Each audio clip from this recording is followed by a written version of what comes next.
Hello, dear viewers, and welcome back to our channel where we delve deep into the captivating, often complex world of the British royal family.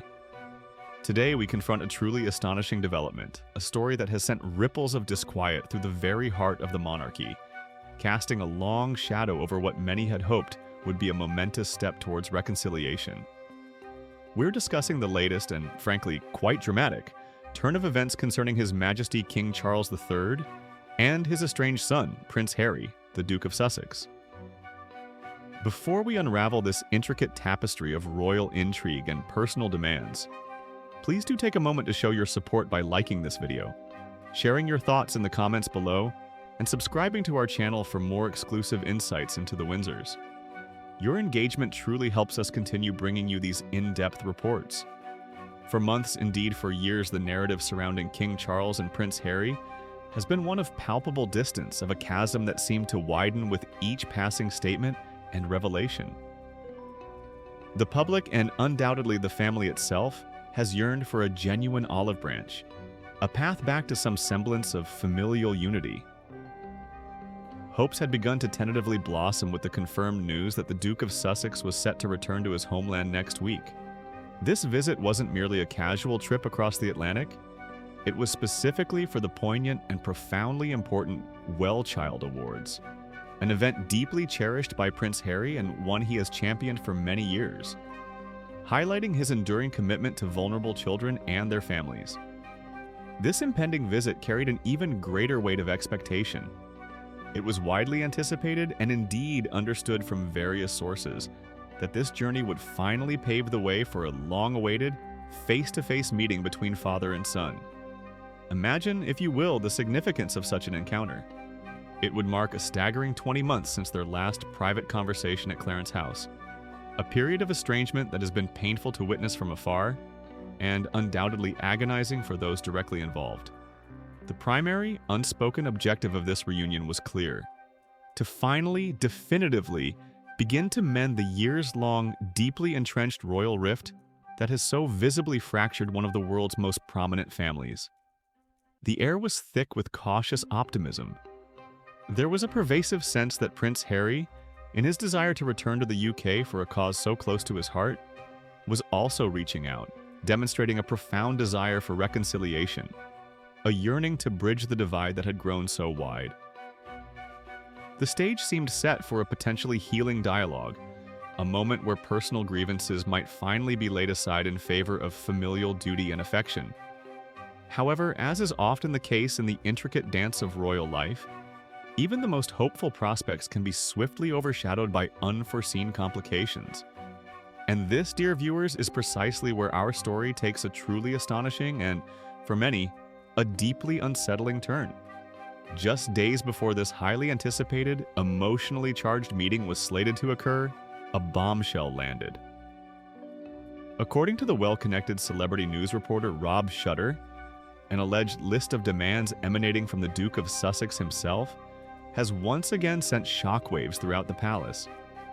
This unexpected development has not only rattled the foundations of the royal household, but has regrettably thrown the entire prospect of this crucial father-son meeting into profound doubt. The details as they have begun to emerge are truly eyebrow-raising. Prince Harry, it is claimed, has dispatched his specific conditions, his demands, to the palace, and the contents of this missive have reportedly left the royal courtiers not merely surprised, but utterly reeling with disbelief and consternation. The profound impact of these demands stems not just from their nature, but from their timing and from the unfortunate fact that they appear to reiterate, rather than move beyond, his past stipulations. In essence, just when a delicate path towards rapprochement seemed to be opening, this list, it is said, threatens to rip open old wounds, wounds that many had hoped were slowly, painstakingly beginning to heal. It's a situation that truly embodies the saying, "One step forward, two steps back." Let us delve into the specific points that have reportedly caused such a stir, demands that strike at the very heart of royal protocol, family dynamics, and public perception. Firstly, and perhaps most significantly, the Duke is said to be insisting upon full security for his entire family. This isn't merely a request for protection, but a specific demand that this comprehensive security detail be entirely funded by the king himself. This particular point immediately raises complex questions regarding the allocation of public funds, the role of the monarch's personal finances, and the precedent such an arrangement might set. The insider sources close to the situation have emphasized Harry's deep-seated anxiety, claiming he doesn't want another trip where he feels unprotected and exposed. This sentiment, while understandable given his past experiences and public profile, is now being translated into a non-negotiable condition, requiring ironclad guarantees, not vague promises. The language here is crucial. It speaks of a need for absolute certainty, a complete assurance that his family's safety will be paramount and unequivocally provided for. Security and privacy are non-negotiable, the insider firmly stated, highlighting the Duke's unwavering stance on this critical issue. Secondly, the list reportedly includes a demand for press control, which Harry expects to be coordinated by Buckingham Palace.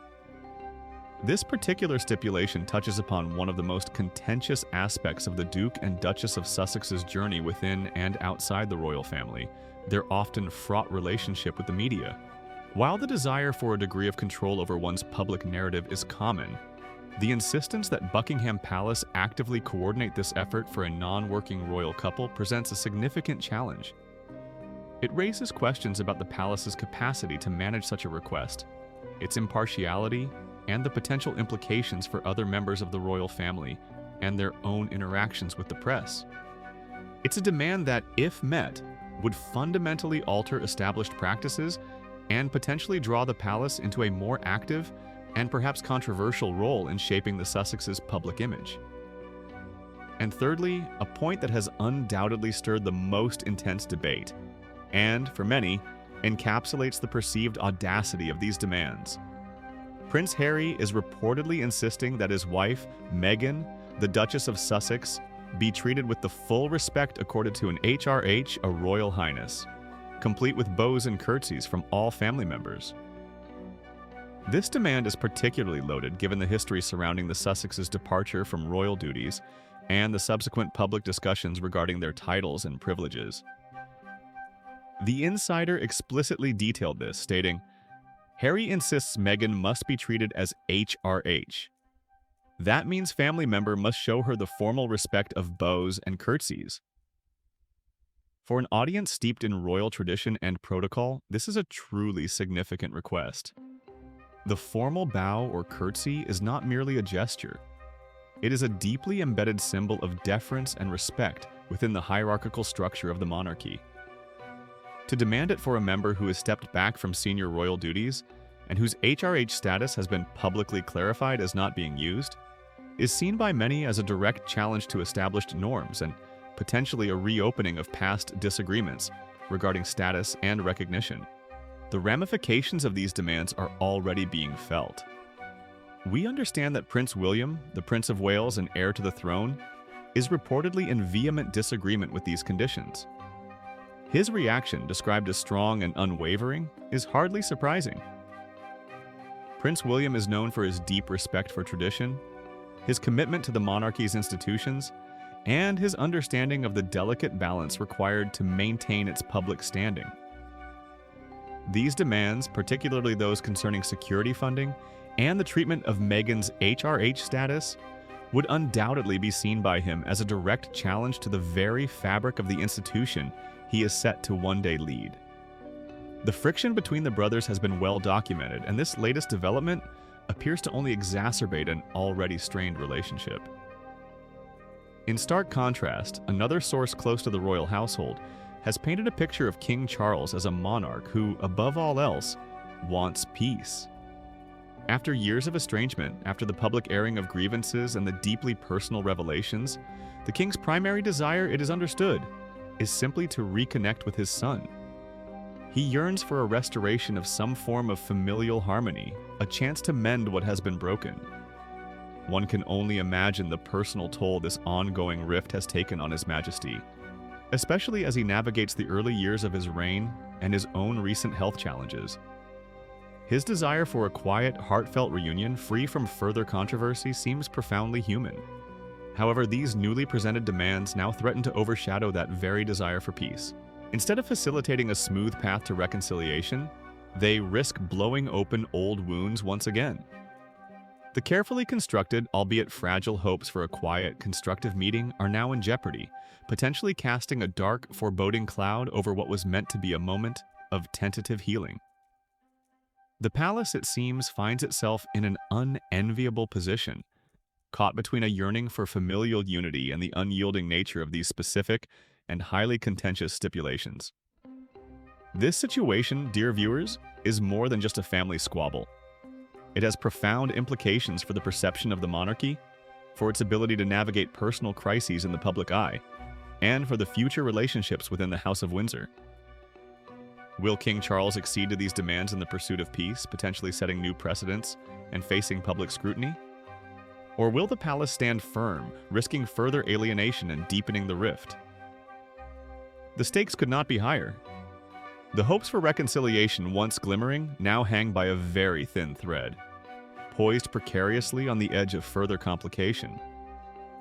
This event certainly gives us much to reflect upon regarding the intricate balance between personal desires and institutional duties within the royal family.